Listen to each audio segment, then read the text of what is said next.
Good morning, good afternoon guys. क्या हाल चाल है आप सभी लोगों के। उम्मीद करता हूँ कि आप सभी लोग बहुत ही बढ़िया होंगे। मैं बता दूं, मैं भी बहुत बढ़िया हूँ। तो स्वागत है आप सभी लोगों का ECIPL की एक और रिवीजन वीडियो में। आज के वीडियो में हम लोग बात करेंगे FEOA that is fugitive economic offenders act के बारे में। तो चलिए शुरू करते हैं। फ्यूजिटिव इकोनॉमिक ऑफेंडर्स मतलब क्या होता है सर इसका। तो देखो, फ्यूजिटिव का मतलब क्या होता है, a person who runs away to avoid being caught, जिसे पकड़े जाने का डर होता है और वो पर्सन जब भागता है क्राइम को करके, तो उस पर्सन को हम क्या बोलते हैं, फ्यूजिटिव। हिंदी में उसे क्या बोलते हैं, भगोड़ा। What do you mean by economic. Economic मतलब anything which is related to money, business और फाइनेंस। एंड ऑफेंडर मतलब क्या, ऐसा पर्सन जिसने कोई भी ऑफेंस किया हो उसे हम क्या बोलते हैं, ऑफेंडर। तो फ्यूजिटिव इकोनॉमिक ऑफेंडर मतलब एक ऐसा पर्सन जिसने एक ऑफेंस किया है जो इकोनॉमी मतलब मनी से रिलेटेड है और फिर वो भाग गया ताकि पकड़ाया ना जाए। मतलब ऐसे भगोड़े क्रिमिनल और ऑफेंस को हम क्या बोलते हैं, ऑफेंडर को क्या बोलते हैं, that he is a fugitive economic offender. देखो, इंडिया में से बहुत सारे केसेस होते थे जहां पर क्या करते थे लोग, इकोनॉमिक क्राइम करने के बाद इंडिया छोड़ करके फ्ली कर जाते थे। ये फ्री नहीं है, क्या लिखा हुआ है, फ्ली। फ्ली मतलब भाग जाना इंडिया से, ताकि वो पकड़े न जाए और उनके ऊपर कोई क्रिमिनल प्रोसीडिंग स्टार्ट ना हो। जैसे कि विजय माल्या ने 9,000 करोड़ रुपए इसका लोन डिफॉल्ट किया और यूके चला गया। नीरव मोदी, मेहुल चोकसी 13,000 करोड़ के फेक लेटर ऑफ अंडरटेकिंग बनाए और भाग गए। तो इसी चीजों को रिजॉल्व करने के लिए पार्लियामेंट, हमारी पार्लियामेंट ने एक लॉ बनाया जिसका नाम था FEOA 2018, that is fugitive economic offenders act 2018। इस एक्ट के अंदर फ्यूजिटिव इकोनॉमिक ऑफेंडर की डेफिनेशन क्या दी है। फ्यूजिटिव इकोनॉमिक ऑफेंडर मतलब वो इंडिविजुअल, वो person against whom an arrest warrant is issued. ऐसा इंडिविजुअल, ऐसा पर्सन जिसके खिलाफ में क्या किया गया है, अरेस्ट वारंट इशू किया है। अरेस्ट वारंट क्यों इशू किया है sir, in relation to a scheduled offence. किसी शेड्यूल्ड ऑफेंस की वजह से उसके खिलाफ क्या किया गया, अरेस्ट वारंट इशू किया गया है। और साथ ही साथ अरेस्ट वारंट इशू किया गया, उसके बाद उसने क्या किया, या तो वो इंडिया छोड़ करके भाग गया वारंट के बाद, या फिर वो पहले से ही इंडिया छोड़ करके चला गया था और हम उसे बुला रहे हैं तो वो मना कर रहा है, वो नाटक कर रहा है, वो बोल रहा है कि मैं नहीं आऊंगा। अगर आप ऐसा कुछ भी करेंगे तो हम आपको किस नाम से चिढ़ाएंगे, हम आपको बोलेंगे कि आप कौन है, फ्यूजिटिव इकोनॉमिक ऑफेंडर। सर आपने भी बोला था कि शेड्यूल ऑफेंस किया हो तो अरेस्ट वारंट इशू किया गया हो, शेड्यूल वारंट के, शेड्यूल ऑफेंस के अगेंस्ट में। शेड्यूल्ड ऑफेंस का मतलब क्या होता है, शेड्यूल ऑफेंस मतलब वो ऑफेंस जो FEOA act, fugitive economic offender act 2018 है, उसके शेड्यूल्स के अंदर दिए हो। आप लोगों को जानकारी होगी, बेयर एक्ट के अंदर शेड्यूल दिए हुए होते हैं। बेयर एक्ट जिसमें सारे सेक्शंस लिखे होते हैं, सभी सेक्शंस खत्म हो जाने के बाद लास्ट में शेड्यूल दिया होता है। जैसे कंपनीज एक्ट 2013 के शेड्यूल 3 में बैलेंस शीट का फॉर्मेट दिया है, वैसे ही फ्यूजिटिव इकोनॉमिक ऑफेंडर एक्ट के शेड्यूल में पीछे लिस्ट दी हुई है कि अगर ये ऑफेंस आपने किए तो हम मानेंगे कि ये ऑफेंस कौन से हैं, शेड्यूल्ड ऑफेंस हैं, क्योंकि वो शेड्यूल में लिखे हुए हैं। और उन शेड्यूल ऑफेंस की वैल्यू जब 100 करोड़ रुपए से ज्यादा होगी तो ऐसे केस में उसे शेड्यूल्ड ऑफेंस माना जाता है। वापस से सर, फ्यूजिटिव इकोनॉमिक ऑफेंडर का मतलब क्या। फ्यूजिटिव इकोनॉमिक ऑफेंडर मतलब एक ऐसा इंडिविजुअल जिसके अगेंस्ट में अरेस्ट वारंट इशू किया गया। अरेस्ट वारंट क्यों इशू किया, क्योंकि उसने शेड्यूल ऑफेंस किया। शेड्यूल ऑफेंस मतलब क्या, शेड्यूल ऑफेंस मतलब वो ऑफेंस जो FEOA एक्ट के शेड्यूल में दिया हो और उसकी वैल्यू 100 करोड़ से ज्यादा हो, तो उसे क्या माने जाएंगे कि ये आपने शेड्यूल ऑफेंस किया है। साथ ही साथ शेड्यूल ऑफेंस किया, आपके खिलाफ अरेस्ट वारंट इशू किया और आप उसके बाद क्या किया, इंडिया छोड़ करके आप भाग गए, या फिर आप पहले से इंडिया के बाहर थे और हम आपको बुला रहे हैं तो आप प्रोसिक्यूशन फेस करने के लिए इंडिया आ भी नहीं रहे, तो ऐसे केस में आपको क्या बोलेंगे, that you are a fugitive economic offender. Schedule offence sir, FEOA 2018 के शेड्यूल में कौन कौन से ऑफेंसेस दिए हैं, तो वो हमारे कोर्स का पार्ट है। पहला है ऑफेंसेस ऑफ BNS, भारतीय न्याय संहिता, जिसने IPC को रिप्लेस किया, उसके कुछ सेक्शंस जो है वो शेड्यूल ऑफेंस माने जाते हैं। जैसे cheating section number 318, criminal breach of trust section number 316, इन्हें शेड्यूल ऑफेंस माना है। इसके अलावा नेगोशिएबल इंस्ट्रूमेंट का सेक्शन 138 जिसमें चेक बाउंस है, वो भी कितने का, वो भी 100 करोड़ से ज्यादा का होना चाहिए, तभी FEOA के अंदर काउंट किया जाएगा। RBI एक्ट 1938 के सेक्शन नंबर 58B, मतलब आपने रिजर्व बैंक ऑफ इंडिया से कुछ अगर झूठ बोलते हैं, फॉल्स स्टेटमेंट देते हैं, इनकरेक्ट इन्फॉर्मेशन देते हैं, तो 58B एप्लीकेबल होता है, और 58B को भी शेड्यूल्ड ऑफेंस की लिस्ट के अंदर इंक्लूड किया गया है। इसके अलावा ये सारे हैं 9 of central excise, 135 of custom act 1962, आपने फॉल्स डिक्लेरेशन दिया कस्टम के अंदर। सेक्शन 3 ऑफ बेनामी ट्रांजेक्शन, बेनामी ट्रांजेक्शन हम ऑलरेडी पढ़ चुके हैं। सेक्शन नंबर 3 ये बोलता है कि किसी भी पर्सन को बेनामी प्रॉपर्टी होल्ड नहीं करनी, किसी बेनामी ट्रांजेक्शन में एंटर नहीं करना है, अगर किया तो वहां पे उसे ऑफेंस माना है, और उस ऑफेंस को यहाँ पर शेड्यूल ऑफेंस भी माना है।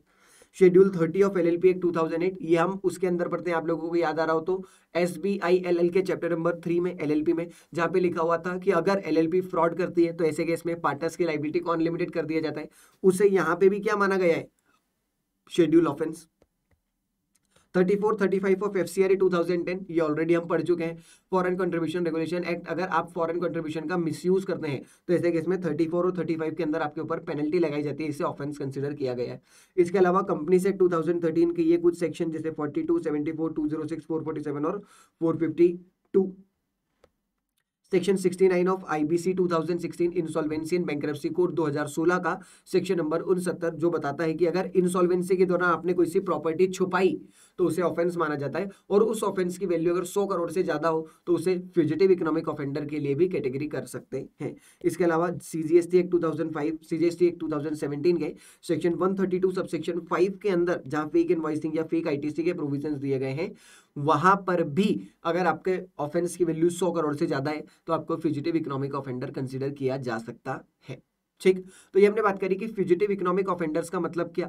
फ्यूजिटिव इकोनॉमिक ऑफेंडर मतलब वो पर्सन जिसके खिलाफ अरेस्ट वारंट इशू किया गया है, उसकी वैल्यू 100 करोड़ रुपए से ज्यादा है और वो इंडिया से भाग गया है या फिर इंडिया आने को तैयार नहीं है। हमने बोला शेड्यूल ऑफेंस मतलब क्या, तो शेड्यूल ऑफेंस मतलब वो ऑफेंस जो FEOA एक्ट के शेड्यूल में दिए गए हो और उनकी वैल्यू 100 करोड़ से ज्यादा हो। तो FEOA के शेड्यूल में कौन कौन से ऑफेंसेस दिए, हम लोगों ने उन ऑफेंसेस के बारे में भी बात कर ली। ध्यान रखना, मेरी कॉपी मेरे नोट्स के अंदर जितने टॉपिक्स इंक्लूडेड हैं ये सारे इंपॉर्टेंट है, जो भी काटना पीटना छाटना था वो मैं सब ऑलरेडी कर चुका हूं। अगर इस कॉपी के अंदर ये लिखा हुआ है कि शेड्यूल ऑफेंस क्या है, इसका मतलब चांसेस हैं कि ये एग्जाम में आ सकता है। ठीक, then come procedure for declaration of fugitive economic offender. किसी भी पर्सन को फ्यूजिटिव इकोनॉमिक ऑफेंडर डिक्लेयर करने का क्या प्रोसीजर होता है। ऐसा ही किसी को भी मुंह उठा के नहीं बोल सकते कि तुम FEO हो, ऐसा नहीं बोल सकते, उसका एक प्रोसीजर है जो आपको फॉलो करना पड़ेगा। सबसे पहले क्या करते हैं, आप एक एप्लीकेशन फाइल करते हैं। एप्लीकेशन कौन फाइल कर रहा है, डायरेक्टरेट ऑफ इन्फोर्समेंट। कौन फाइल कर रहा है, डायरेक्टरेट ऑफ इन्फोर्समेंट मतलब ED, और ये ED वही है जो PMLA के अंदर बनाई गई थी। अगर ED के पास में ऐसे रीजंस हैं on the basis of material evidences, उसके बाद कुछ ऐसे इंपॉर्टेंट एविडेंसेस हैं क्या कि ये पर्सन कौन है, FEO, ऐसा उन्हें लगता है, पता नहीं है, उन्हें ऐसा लगता है कि ये पर्सन FEO है, तो ऐसे केस में वो स्पेशल कोर्ट में एक एप्लीकेशन फाइल कर सकते हैं कि इस पर्सन को FEO डिक्लेयर किया जाए। उस एप्लीकेशन के अंदर क्या क्या बातें लिखोगे, आप उसके अंदर लिखोगे रीजंस ऑफ बिलीफ। आपको ऐसा क्यों लगता है कि वो पर्सन FEO है, वो बताओ। आप बोल रहे हैं कि वो पर्सन इंडिया छोड़ करके भाग गए, तो आपको पता है क्या वो अभी गए, वेयर अबाउट्स, उसका अभी ठिकाना कहाँ है, अगर आपको पता है तो हमें बता दीजिए। इसके अलावा list of property from proceeds of crime. Proceeds of crime उसने की शेड्यूल ऑफेंस से जो पैसा कमाया, उस ऑफेंस से उसने कौन कौन सी प्रॉपर्टी बनाई, क्या वो आपको पता है, अगर हाँ तो हमें बता दो। क्या उस पर्सन के पास में कोई बेनामी प्रॉपर्टी है, उसकी डिटेल भी हमें दे दो। हमें दे दो मतलब किसको दे दो, स्पेशल कोर्ट को, और दे कौन रहा है, इन्फोर्समेंट डायरेक्टरेट या डायरेक्टरेट ऑफ इन्फोर्समेंट। इसके अलावा कोई और इंटरेस्टेड पर्सन भी रहेगी उस प्रॉपर्टी के अंदर, अगर हाँ तो वो भी दीजिए। जैसे कि बैंक हो सकती है, आपने बैंक से लोन लिया हो तो इसमें बैंक जो है वो इंटरेस्टेड पर्सन हो जाएगी। सबसे पहले हमने क्या किया, एक एप्लीकेशन नोटिस फाइल किया। दूसरा हमने बताया कि उस एप्लीकेशन का कंटेंट क्या होगा। तीसरे नंबर पे हम लोग बात कर रहे हैं इशुएंस ऑफ नोटिस। अब हम क्या कर रहे हैं, नोटिस को इशू करेंगे। ठीक है, नोटिस जो है वो सर्व किया जाएगा किसे, इंडिविजुअल को या ऐसे जो भी पर्सन है जिन्हें उस प्रॉपर्टी के अंदर इंटरेस्ट है। नोटिस के अंदर लिखा रहेगा क्या कि अगर आप आए नहीं, नोटिस किस बात का है, हम बुला रहे हैं उस पर्सन को कि देखो इंडिया आ जाओ और प्रोसिक्यूशन फेस कर लो। नोटिस के अंदर लिखा हुआ है कि अगर आप नहीं आए तो ऐसे केस में हम एक्स पार्टी डिसीजन देते हुए हो सकता है आपको क्या करें, FEO डिक्लेयर कर दे और फिर बाद में आपकी प्रॉपर्टी को कॉन्फिस्केट भी किया जा सकता है।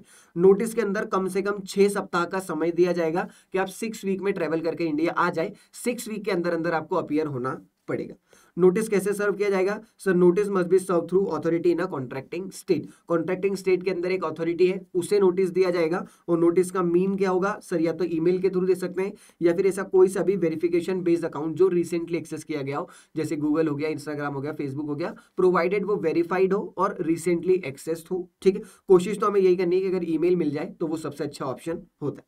ठीक, आपने नोटिस फाइल किया, नोटिस के अंदर का जो जो कंटेंट मांगा था वो कंटेंट फाइल किया। सबसे पहले आपने एप्लीकेशन फाइल करी, एप्लीकेशन के अंदर जो जो कंटेंट मांगा वो कंटेंट आपने दिया। थर्ड नंबर पे स्पेशल कोर्ट ने क्या किया? एक नोटिस इशू किया। स्टेप नंबर 4 में जब नोटिस अक्यूज के पास जाएगा तो अक्यूज अपना जवाब देगा। अक्यूज क्या करेगा? अपना जवाब देगा। तो 3 तरह के जवाब हो सकते हैं। पहला, आपने बुलाया और वो आ गया, तुमने पुकारा और हम चले आए। वो इंतजार में ही बैठा था कि कब मेरे पास नोटिस आए और मैं इंडिया जाऊं। तो जैसे ही आपका नोटिस उसे रिसीव हुआ, वो बिल्कुल accused in person, appear in person, उसने बोला कि ये लो मैं आ गया, मैं तो इंतजार ही कर रहा था तुम्हारा। जैसे ही वो आ जाएगा तो कोर्ट क्या करेगी? कोर्ट FEO एक्ट के अंदर जो प्रोसीडिंग चल रही है उसे टर्मिनेट कर देगी। सर प्रोसीडिंग टर्मिनेट, हम उसे माफ कर देंगे। अरे माफ कर देंगे कौन से एक्ट में? FEO के अंदर। क्यों? क्योंकि फ्यूजिटिव इकोनॉमिक ऑफेंडर तो तब लगता है जब पर्सन फ्यूजिटिव हो, मतलब भाग रहा हो। अरे आपने बुलाया और वो आ गया, अब भाग कर रहा है वो, तो इसलिए FEO के अंदर तो उसे माफ कर दिया जाएगा। पर इन सभी एक्ट में थोड़ी छोड़ा जाएगा। अगर उसने नेगोशिएबल इंस्ट्रूमेंट का ऑफेंस किया होगा तो यहाँ की पेनल्टी लगेगी, RBI एक्ट की पेनल्टी लगेगी, बेनामी ट्रांजैक्शन में जो पेनल्टी दी हुई है वो लगेगी। तो ये वाली पेनल्टी, ये वाली प्रोसीडिंग तो चलती रहेगी। हम सिर्फ फ्यूजिटिव इकोनॉमिक ऑफेंडर एक्ट के अंदर जो प्रोसीडिंग चल रही है उस प्रोसीडिंग को टर्मिनेट कर देंगे। ठीक है। दूसरा, वो तो नहीं आया, उसने अपना एक आदमी भेजा, दैट इज काउंसिल के थ्रू अपीयर हुआ, उसने अपना एक लॉयर भेजा। तो ऐसे केस में क्या करेगी? कोर्ट एक सप्ताह का समय देगी कि आप एक फॉर्मल रिप्लाई प्रिपेयर करके हमें दे दीजिए। इतना समय हम काउंसिल को, वकील को देते। Third number is no appearance at all, ना तो वो आया ना उसका आदमी आया, हवा भी नहीं लगी उसे शायद नोटिस की।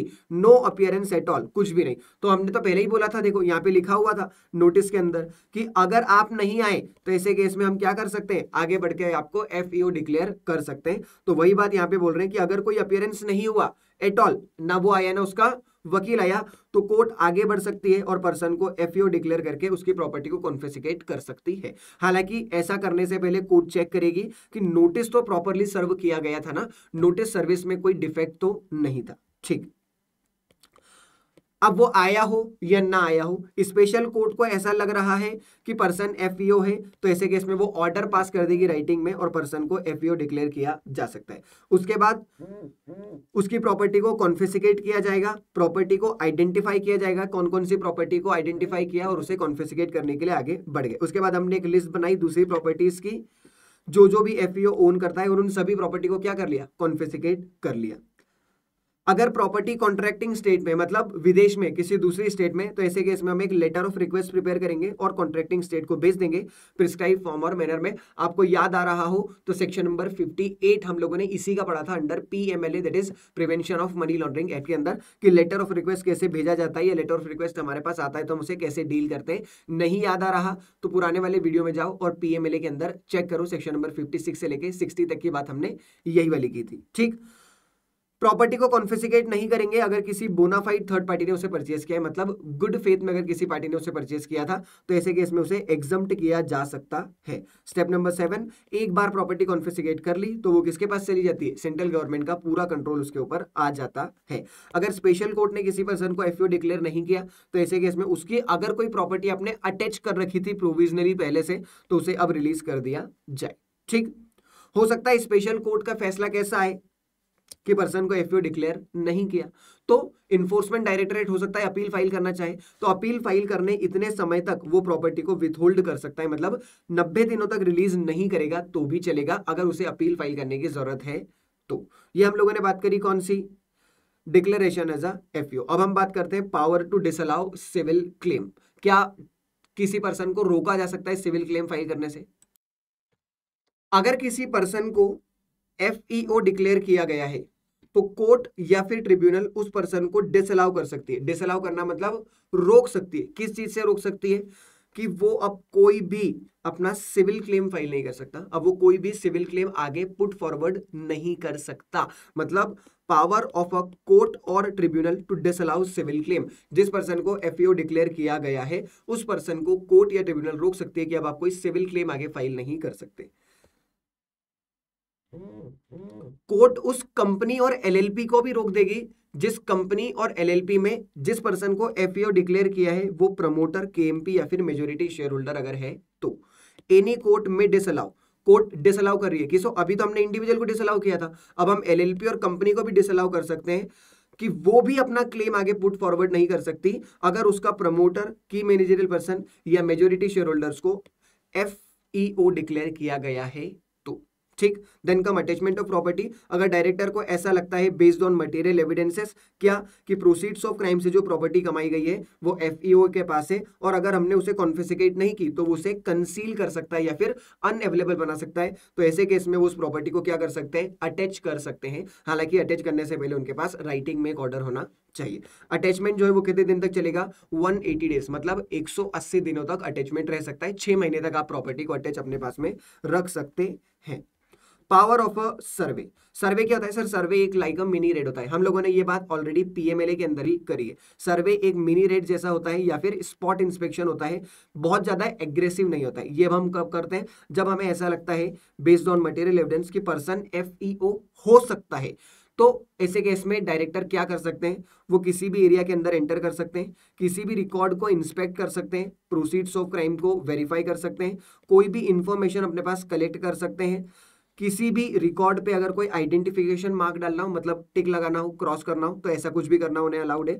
वो रिकॉर्ड की कॉपी अपने पास ले सकते हैं, फोटो खींच कर सकते हैं, फोटो कॉपी करवा सकते हैं, स्कैन करवा सकते हैं, इन्वेंट्री की लिस्ट बनवा सकते हैं, इन्वेंट्री वेरीफाई करवा सकते हैं, बोल सकते हैं कि लाओ हमें इन्वेंट्री चेक करवाओ, किसी भी पर्सन का स्टेटमेंट भी रिकॉर्ड कर सकते हैं। ये सारे राइट सर्च एंड सर्वे के दौरान किसे दिए गए हैं, डायरेक्टर को दिए गए हैं। पर डायरेक्टर के पास ऐसे मटेरियल एविडेंसेस होने चाहिए कि ये पर्सन एफईओ है या फिर एफईओ हो सकता है, तो आप सर्वे भी कर सकते हैं। जब आपने सर्वे किया वेयर डायरेक्टर के पास ऐसे रीजन थे कि person may be declared as a C FEO, किसी पर्सन को एफईओ डिक्लेयर किया जा सकता है, तो ऐसे केस में वो क्या कर सकते हैं, अपने सब ऑर्डिनेट ऑफिसर को ऑथोराइज कर सकते हैं कि किसी भी जगह पर जाएं, एंटर करें और वहां पर क्या करें, किसी भी बिल्डिंग, किसी भी प्लेस, व्हीकल, एयरक्राफ्ट को क्या कर सकते हैं, सर्च कर सकते हैं, किसी भी ताले को तोड़ सकते हैं, किसी भी लॉक को ब्रेक कर सकते हैं, रिकॉर्ड सीज कर सकते हैं, प्रॉपर्टी पे आइडेंटिफिकेशन मार्क लगा सकते हैं, इन्वेंट्री की लिस्ट प्रिपेयर कर सकते हैं। ठीक,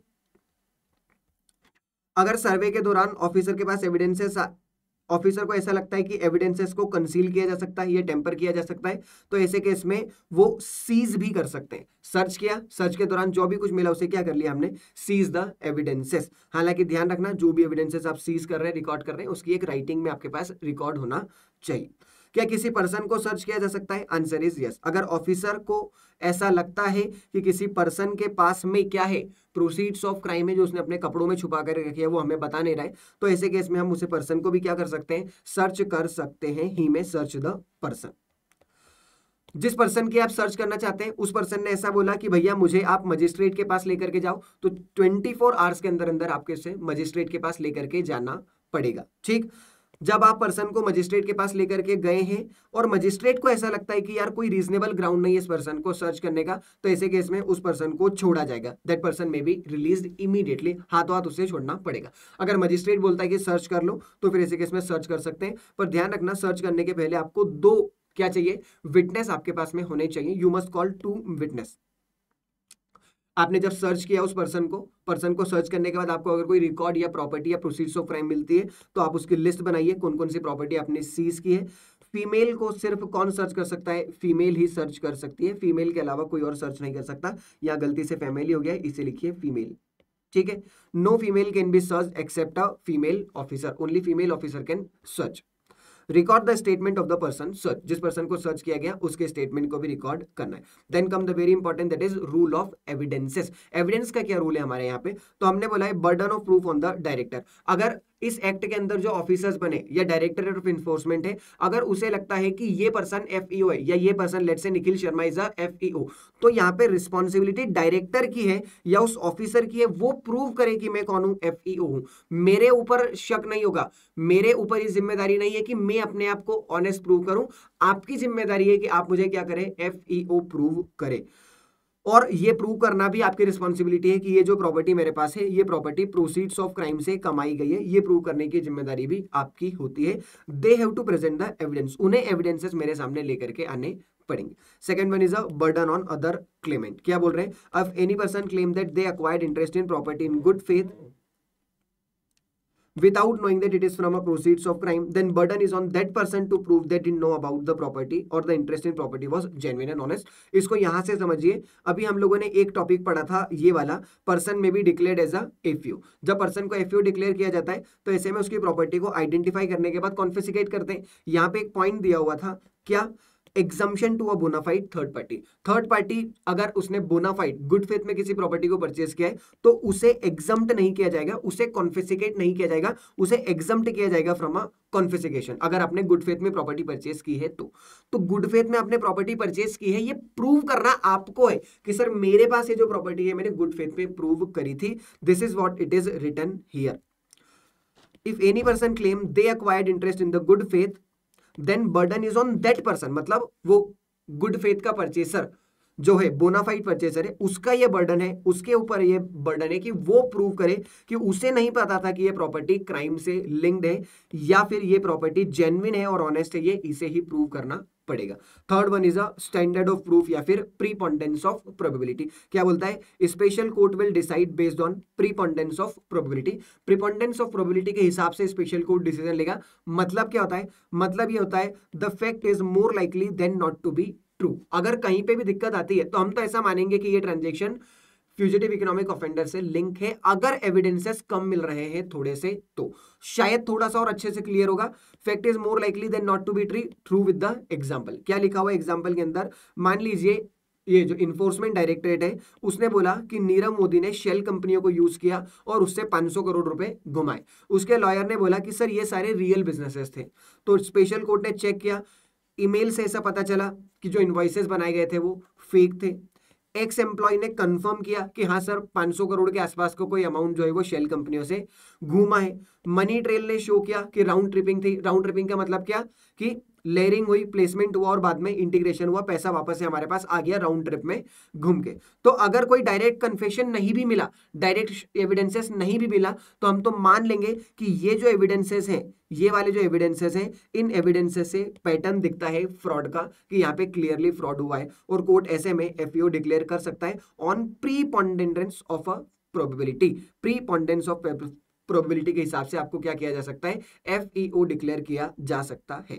अगर आप स्पेशल कोर्ट के डिसीजन से खुश नहीं है तो आप क्या कर सकते हैं, हाई कोर्ट में अपील फाइल कर सकते हैं। अपील 30 डेज के अंदर अंदर फाइल होनी चाहिए। हाई कोर्ट हो सकता है इस 30 डेज के समय को एक्सटेंड करे, मतलब डिले को कंडोन कर सकता है, प्रोवाइडेड आपके पास क्या हो, एक सफिशिएंट कॉज अवेलेबल हो। कोई अपील अलाउ नहीं की जाएगी 90 डेज के बाद, मतलब 30 डेज का टाइम है, 30 डेज को बढ़ाया जा सकता है, पर कितना बढ़ाया जा सकता है, मैक्सिमम 90 डेज तक। 90 डेज के बाद तो सफिशिएंट कॉज के लिए भी समय नहीं बढ़ाया जा सकता, मतलब 90 डेज के बाद तो कोई अपील फाइल की ही नहीं जा सकती। बार ऑन जुरिसडिक्शन ये बोलता है कि special court, section number 43 of PMLA के अंदर जो स्पेशल कोर्ट बनी है, इस स्पेशल कोर्ट के अलावा फ्यूजिटिव इकोनॉमिक ऑफेंडर से रिलेटेड कोई भी ऑफेंस कोई भी दूसरी कोर्ट ट्राई नहीं कर सकती। No court other than special court shall entertain any suit proceeding injunction under this law. इस लॉ के सारी प्रोसीडिंग कौन लेगा, सिर्फ स्पेशल कोर्ट जो सेक्शन 43 में बनाई गई है। इस चैप्टर से अभी तक न्यू सिलेबस में 2 बार क्वेश्चन पूछे, उन दोनों क्वेश्चंस को भी फटाफट से हम देख लेते हैं। पहला दिया हुआ है explain the rule of evidence and standard of proof, वो जो अभी हम लोगों ने 3 बात करी थी। सबसे पहला बर्डन ऑफ प्रूफ, डायरेक्टर को प्रूव करना पड़ेगा। दूसरा एग्जम्पशन टू बोनाफाइड पार्टी के केस में उस बोनाफाइड पार्टी को प्रूव करना पड़ेगा कि उसने जेन्युइन खरीदा है। और third is preponderance of a probability.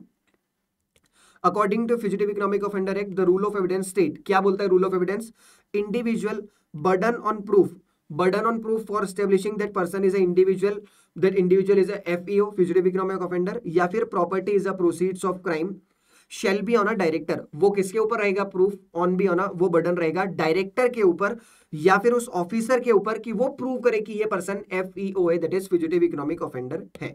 साथ ही साथ दूसरी बात क्या लिखी है, notwithstanding anything content in any other law where any person claim any interest was acquired bona fide. अगर आप ऐसा बोल रहे हैं कि मैंने तो ये प्रॉपर्टी बोनाफाइड परचेस की थी, गुड फेथ में परचेस की थी, without knowledge of the fact की थी कि ये प्रोसीड्स ऑफ क्राइम की है, तो ऐसे केस में उस पर्सन को प्रूव करना पड़ेगा कि मैंने ये बोनाफाइड में परचेस किए। कोर्ट नहीं बोलेगा, कोर्ट तो यही मानेगा कि ये प्रोसीड्स ऑफ क्राइम है, आप हमें प्रूव करके दीजिए कि ये जेन्युइन और ऑनेस्ट है। और फिर तीसरी बात, स्टैंडर्ड ऑफ प्रूफ मतलब preponderance of probability, standard of proof applicable to determination of fact by special court shall be preponderance of a probability. क्या होगा ये, प्रीपोंडेंस ऑफ अ प्रोबेबिलिटी के हिसाब से इसको माना जाएगा, मतलब the fact is more likely than not to be. ज्यादा क्लियर एविडेंसेस नहीं है, थोड़े से भी है तो हम तो मान लेंगे कि यहाँ पे क्या है, फ्यूजिटिव इकोनॉमिक ऑफेंस इन्वॉल्व है। देन कम जून 2024 में भी एग्जाम क्वेश्चन पूछा गया, what do you mean by power of a survey. तो फ्यूजिटिव इकोनॉमिक ऑफेंडर है क्या बोलता है, अगर डायरेक्टर या किसी ऑफिसर को बेस्ड ऑन मटेरियल एविडेंसेस उसको ऐसा लगता है